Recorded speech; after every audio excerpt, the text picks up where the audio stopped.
Film director Andreas Kessler started making short films at the age of 14. In his first short, Camouflage, a film on homophobia in the German Army, was part of the official selection at Palm Springs International Short Festival. Now, his further credits include Blind Audition, which was shortlisted for the student BAFTA and part of the TRIBECA Film Festival. Now, his latest short film, NAKAM, premiered at the 46th Cleveland International Film Festival, where it won the Oscar qualifying award for Best Live Action Short. So, ladies and gentlemen, let's welcome film director Andreas Kessler to the show. Welcome. Thank you. Thank you so much for having me. Well, I have to say, your film, NAKAM, is a very compelling short film. What was the inspiration behind this film? Thank you. Yeah, so when I started finding out about the story like around 6 years ago, I was really drawn to it. Like it didn't let me go for a kind of a long time during my studies and everything. And at the end of my studies, I realized I really wanted to or had to do this short film now because I had the funds and everything that would be necessary to make that. And I always wanted to tell the story, which is eventually like about revenge from this perspective, and put out the question there, like what would you sacrifice in order to take revenge for your family? And in that case, it's like the only friend that like the main character has at the restaurant. It's the pianist. And I was really like interested in discovering like how would he feel, what would that question do to him if he would have to sacrifice his friend for that to happen. Yeah, when I watched the film and I paid very, very close attention from the very onset, I mean, the way that you use the camera to tell the story, and immediately I felt tense. I felt fear because I think a lot of the viewers kind of place themselves into the shoes of Mitka, the young boy, played by Anton Kraminsky, and perfect choice, I have to say, in choosing him for that role. But what did draw you to Anton for this role? Yeah, actually, I knew Anton from another like advertisement shoot before, and I saw him there and saw like how he acted and how he was able to like convey all the story and the emotion through his like mimic and face, and I thought that was very interesting. And then I also saw him like in moments when he talked to his mother, and so not when he was not talking German in that sense. And all this kind of stayed in my head when I started like making NAKAM. I thought, okay, we definitely have to ask this guy for the casting. I'm not sure whether he plays the violin or kind of matches all the requirements that we had for the film, which were quite a lot, but I knew I really wanted to see him. And then it was really interesting because he came all alone to the casting, and in a huge city like Berlin, so he was very like self responsible in a way. And then he said like he really wants to do this role because like he talks about Second World War with his grandpa all the time and everything. So he had a lot of knowledge about it, which was really important for that role. And then he didn't play the violin, of course. And I had a violin on the casting, and then we talked about it. I gave him the violin, and then he tried it, and of course it sounded like not perfect yet, but I saw like he really would want to try to make it as good as possible. And then he committed himself to basically learning the violin for 2.5 months before the shooting started. And all this will and strength was very important for me. And also like that, I think maybe you see it in the role, in the character, that he really struggles with this question, and he really wants to do it on the one hand, he struggles on the other. And I thought that kind of personality was very interesting. Yeah, I noticed much of Anton's acting was his facial expressions. His eyes seemed to tell much of the fear, even the anger he had towards the Nazis.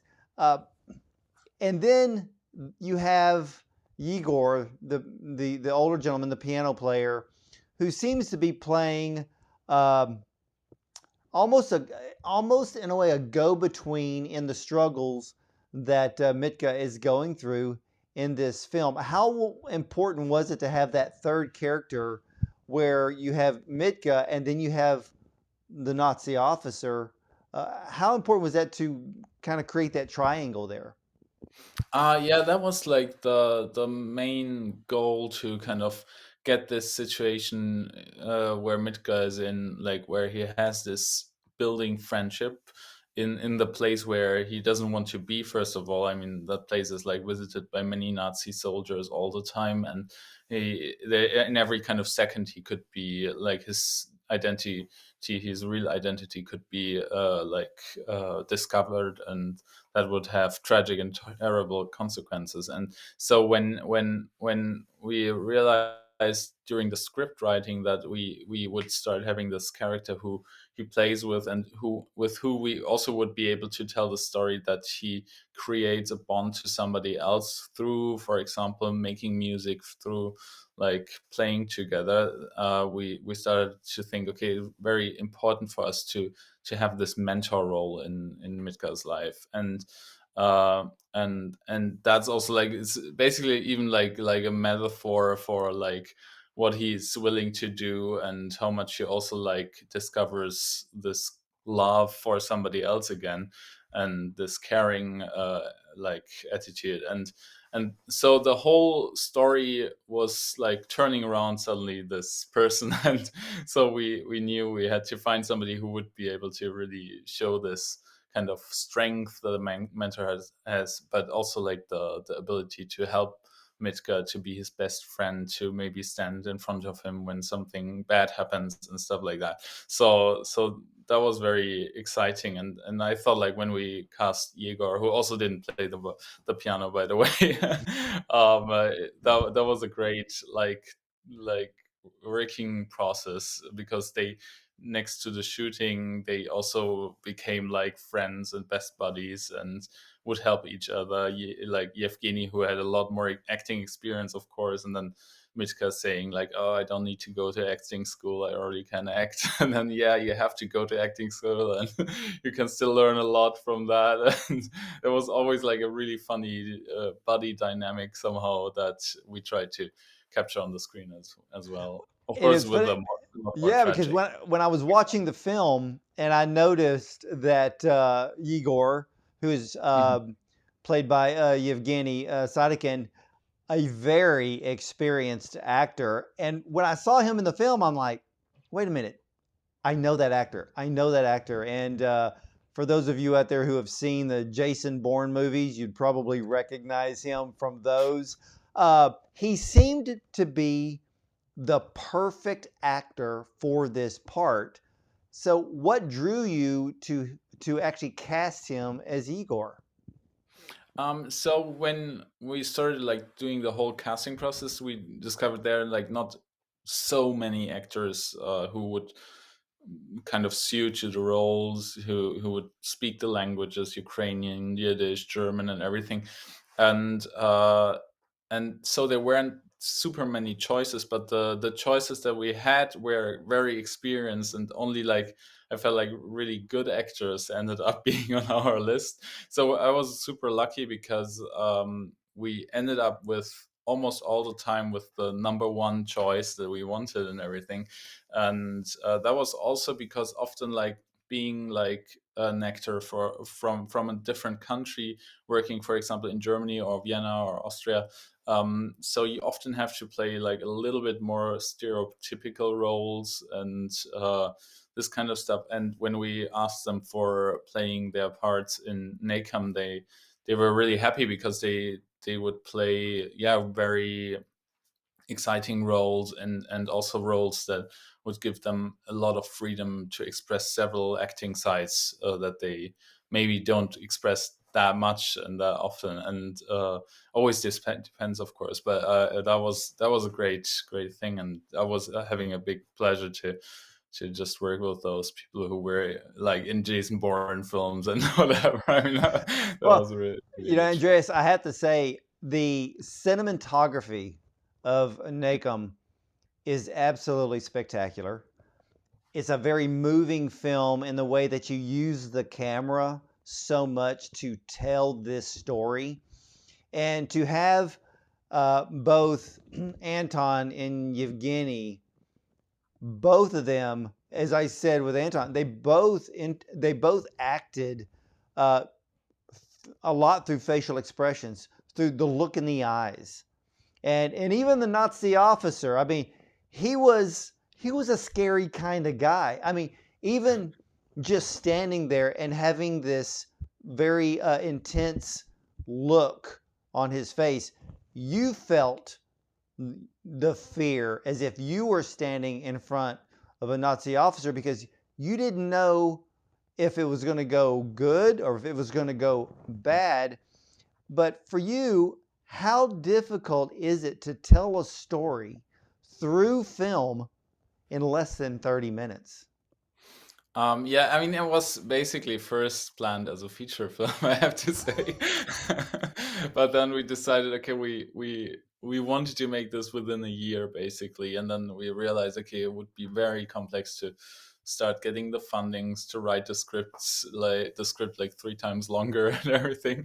And so we said, okay, let's tell a part of the whole story from Mitka, and let's try to check whether it would work within a 30-minute film. And then we realized in the script writing process, okay, we can start quite late in the story, and we can go up to this moment where he has to execute this attack. And then also we kind of started with, for example, cinematography and everything. We wanted to tell as much as possible out of the perspective of this 12-year-old boy, so it would never lose his perspective on everything. And also, like, the whole scenery, everything should be out of his point of view. And that were like things that we tried to establish from the very first second on. So when this tension starts in the beginning and you don't know like what's actually happening, but you already maybe feel that the officer is really strange and he's looking for somebody, and the young boy realizes there's somebody coming in who might have killed his own parents and everything. So this shouldn't be like spoken out, but it should be like noticeable on an emotional level immediately. And like those moments were very important for us to combine with the point of view cinematography and with attention that was like always kind of there. And yeah, that was one of those parts. And also, like, one little note on that, when for example they do the Hitler Gruß in the end, we also realized during the editing that we didn't want to show that in camera, but we wanted to show the reaction of the two other people being in the room, like of Mitka and of Yevgeny, who's on the piano, and always try to go out of the kind of predictable version to a version where we could feel what it does to the main character. Yeah, and I will say this, because I'm not going to give anything away for many of you who have not seen this amazing short film. Uh, it is tense from beginning to end. I mean, the moment it starts, you already feel it. And I noticed that in the film, and I'm not going to give anything away, but there was a particular scene where in the background we hear this gunshot. Was that the turning point for Mitka to kind of to solidify, to carry out his mission that he was asked to do? Yeah, I mean, definitely that is like the moment when we as an audience realize the whole terror of everything. Everything can happen every second. And then for Mitka, when he comes out and like has this emotional thing afterwards, this moment, I think also, like, for me also was always this moment where he still is, before he's between those two kind of ideas. I shouldn't do it, I have to do it. And then at that moment he realizes that like everything goes downwards in a spiral now. And there has to be this mission and it has to be kind of done. But that also, like, maybe in a way pushes him to find other solutions to the dilemma. And and then maybe, yeah, little spoiler here, maybe, but not that much. He kind of, yeah, tries to find out like other solutions and plans to save Igor. Yeah. Yes, and I'm not. I don't want to give that part away because the audience needs to see this in its entirety. But as I was watching this film, your film, Andreas, I couldn't help but think that there's a lot of 12-year-olds today around the world, in certain parts of the world, that are feeling this fear. They're feeling that anger. Even though you place the film in a time period of 1945, Nazi occupation, there's still a modern sense that is going on today. Is there a message that you would like the audience to take from this film? Yeah, I mean that's exactly like also one point why we decided, or why I also wanted to tell the story.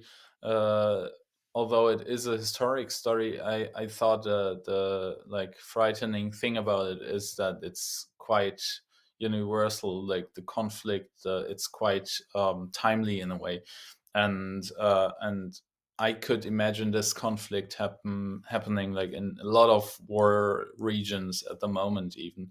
And also like this when working on the script and on when shooting the film, I realized how much I also personally could identify with anger and revenge, and like I wanted to understand like how people can kind of be blind through revenge, and also like really understand like how why they would take revenge, because often revenge appeared to me in movies as something where you kind of step back a little bit and then you think, okay, it's not going to end good, and you already kind of see the end coming. And I felt often a little bit distant, and I really wanted to emotionally understand this anger. And it's, as you say, there is so much anger created right now in, for example, also Ukraine, where this war is started by Russia, and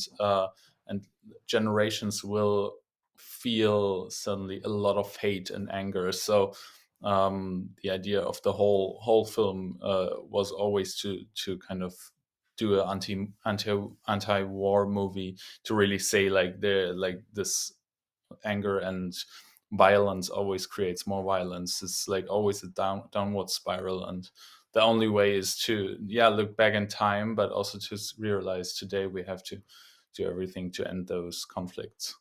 Well, how? Let me ask you this: how does modern Germany um, think about their past, especially from World War One, World War Two? I mean, what does modern Germany think about, you know, Nazis? I mean, what do they think about it now? So, I mean, the consensus about it is, of course, that we want to do, or Germany wants to do everything to kind of not let it happen again, not let Nazi movements grow again, and do everything against this horrible time. And I think Germany tries to do a lot, also in education with schools and universities, to really make people, or like citizens, understand what happened, and also like that like all the cruelty and horror that it brought should never happen again. But then also on the other hand, we see like sometimes movements rising again, like be it in, maybe in Germany, but also everywhere in the world. And that's also like one shocking thing that we also discovered like during the making of the film, and during the like the time now, that there's still like a lot of anti-Semitism going on.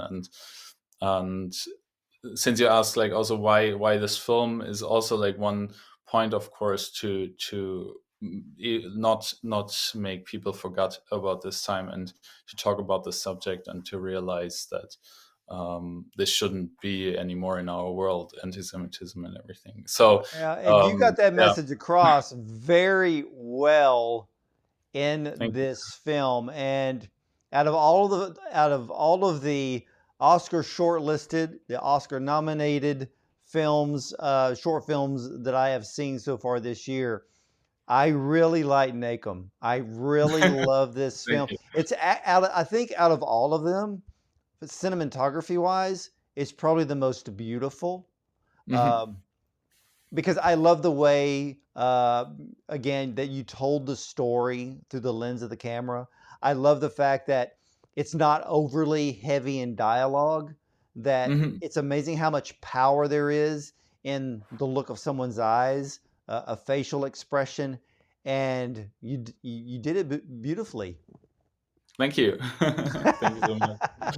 Well, where did you feel Nacum? So I initially wanted of course, like film it in Ukraine, where it also like happened. Then we did research, and that was exactly the moment when the pandemic started, and we had all the fundings and had to like make the film within a time window, and that made it difficult. And then we couldn't travel anymore, and then also like the place where it was supposed to happen wasn't like old anymore, like it was kind of renovated and everything. So we I talked to a lot of Ukrainian friends. One was in Kiev at that time, and she sent us a lot of videos and pictures of the region there. And then another one was in Berlin, and he recommended me, hey, go to Brandenburg, which is like the outer area of Berlin. And I was there like on some rides and holiday and everything. And there are a lot of similarities if you can find a place that you can like decorate in a way that it would look similar. And that's what we did then. We tried to find something and found like two places that we could change completely, like the complete inside of the restaurant, for example, was completely renewed and painted, and then made like dirty and old again and everything. That was quite funny, and a lot of work, of course. And so we had a lot of opportunity there, with also like a completely like mixed set decoration team who spoke all the languages, had different backgrounds, who kind of took care of like authenticity and everything. Yeah. Well, how long did it take you to actually shoot this film from start to finish? Also 10 days. Yeah, we had 10 days. I think like 3 days where we could have a little break. You never have a real break during shooting, but yeah, that was 10 days. Wow. Well, so what was it like for you to be Oscar shortlisted? Yeah, I mean that was really really great. We were like freaking out at that moment. We were like all calling each other, having like a huge Zoom call. That was really great, because we didn't know how it would go. And then there are like quite a lot of, and also like really good films competing for the shortlist, and that was, so we were really happy that we made it there. Well, I will personally say that I think you should have been nominated because the film, ladies and gentlemen, and I don't say this to everyone, but Nacum should have been nominated for an Oscar. It's that good from start to finish. I mean, you did everything right. But we are glad and very, very happy that the Academy did acknowledge it. How important is that acknowledgement moving forward? I mean, it is really really nice for me, because it got like already like quite a press release, also like all over Germany, where like, because it was only like three directors from Germany who made it on the short list with their films. And now one actually also got nominated, like the feature film. And that already was quite good, and hopefully it would like help making like a feature film or a bigger projects and everything. But yeah, it was really really great. I mean, I got a lot of great feedback also from industry members and friends, and that was really nice. What do you think about maybe making a NACOM as a full-length feature film? Yeah, I mean, it's a little bit planned right now, I have to say, because uh, as it was originally also like planned to tell a lot more from this whole partisan movement and the story before the attack. We kind of rethought that idea, checked I also already had written down, and what wasn't told yet. So there could be a chance. Well, for all of us here in America, and I have a lot of colleagues that are filmmakers. What is the film industry like in Germany? Yeah, that's a good question. It's like the center is basically in Berlin, I would say, and you have a lot of fundings, but that's like all over Germany. So every country in Germany has like film fundings and stuff, and then you can apply for those fundings and then get, for example, like script writing fundings, so you can get a little funding so you can live from it and write your script or feature film, or even for some short film that also exists. And then you have to find more fundings. Often for making bigger projects, you have to find a television broadcaster. Like even for NAKAM, we already had one, which was great, because otherwise I think it wouldn't have been like financially possible. So, for example, it will be screened also on television this year in Germany, and that's like always what you kind of have to usually find if you want to make like a project that costs a little money. Sometimes, of course, people do it like completely independently, and that also works, but usually not if you have a lot of actors and big sets and stuff. But yeah, you can apply for a lot of stuff like that, and then there's a lot of television, but also like cinema. Well, so what is next for Andreas Kessler? So yeah, I'm kind of working on several projects, but also on script writing, like a feature version of that film, and then next to it, sometimes I do some music videos, some other work as well, of course, like in the field of filmmaking. But yeah, that's the plan at the moment. Well, you're going to be awful busy. I mean, from what I've heard, once you're Oscar shortlisted, you get noticed, and you are extremely talented as a film director, Thank you. and there's an Oscar in your future, without a shadow of a doubt. There's an Oscar in your future. Maybe Right. not this year, but it's coming, because you definitely have the eye, uh, and you can tell us the perfect story through the lens. And Andreas, it is just an honor and a pleasure to have you on the show today. Yeah, thank you so much for having me and talking about my film. Thank you so much. Absolutely. Now, is there any possibility for people in America to actually see your film NAKAM? I mean, unfortunately, it's not yet released on YouTube or so. That's because it's first going to German television, and then it at some point might be like released on YouTube via like a huge channel. It's called Omeleto, with like 4 million subscribers or so. So probably like rather at the end of the year. But before that, we still work with several like distributors to get it to more festivals now and everything.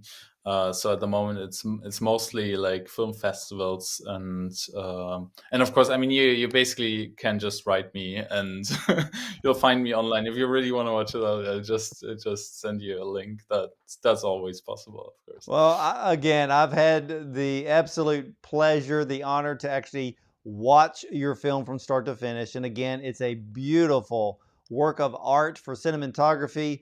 Ladies and gentlemen, you got to keep your eye out for Andreas Kessler, because it's going to be a name you're going to know. So we all know Spielberg, we all know Tarantino, we know Scorsese.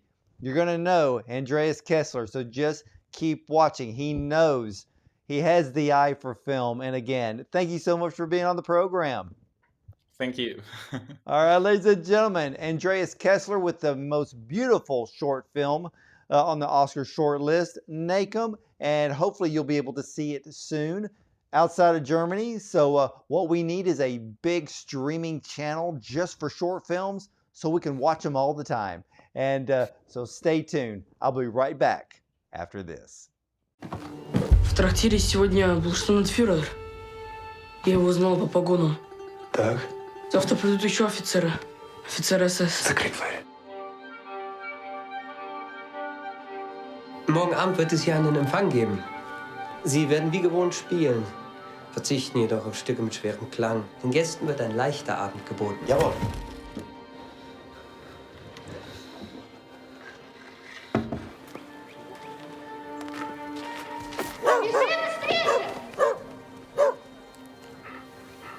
Aber es gibt kein Fleisch. Ihre heutigen Gäste machen sich nichts aus Suppe und hartem Brot. Und jetzt passen Sie Ihre Speisekarte an. Das ist verrückt. Той, хто не з нами, той з вбивцями. Мінко. את חלם של משפחתנו. נחם.